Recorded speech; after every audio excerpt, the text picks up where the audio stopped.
Let me sort of set the scene in terms of what era we're in. We all know that we're in the Romantic era.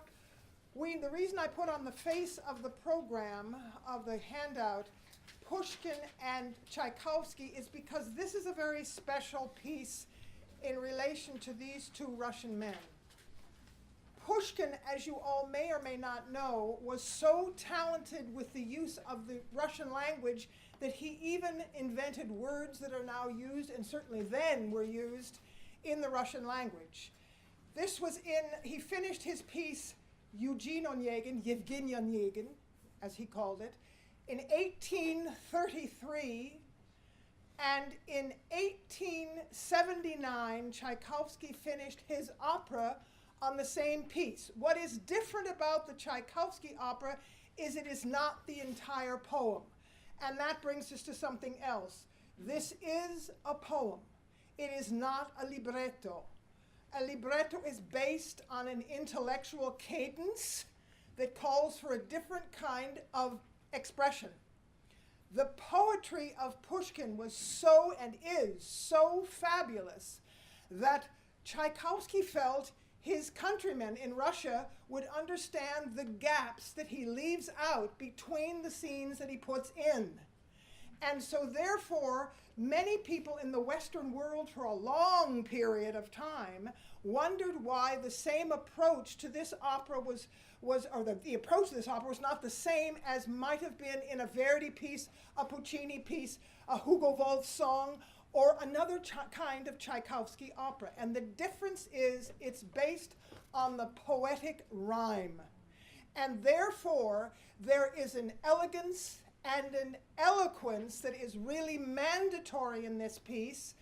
And it is not something that you try and sell with a high C, though there may be a couple that are somehow, what I'm trying to say is not high C, but a high note.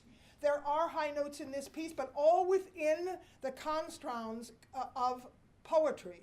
And therefore, the style of body language and the style of vocal language is terribly important. So I've taken, so that with our three artists, things that don't tell the entire story, but give you an idea of who does what to whom and when. And we are starting out with the Tatiana scene. I have abridged it, but those of you who may know the letter scene, see if you can figure out what I've left out. Because I've tried very hard to make harmonic constructions that leave the beginning of the piece and then connect it to the end of the piece without your having the feeling that you're missing something.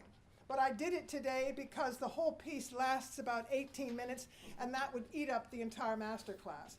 Then I have taken the scene after the letter scene of Tatiana. She writes a letter to Onegin and spills her feelings about him in a way that she has never spilled them to anybody, even her governess. And the reason she does that is because Onegin has come in with his elegant manner and has just swept her off her feet. She's a 17-year-old girl who's young, but not as young as a 17-year-old today. And it's the first time she's ever felt anything longingly for a man, so much so that she puts it in writing and sends it to him. The next scene is his reaction to her letter. And his reaction is cool but dignified. And it wounds her eternally.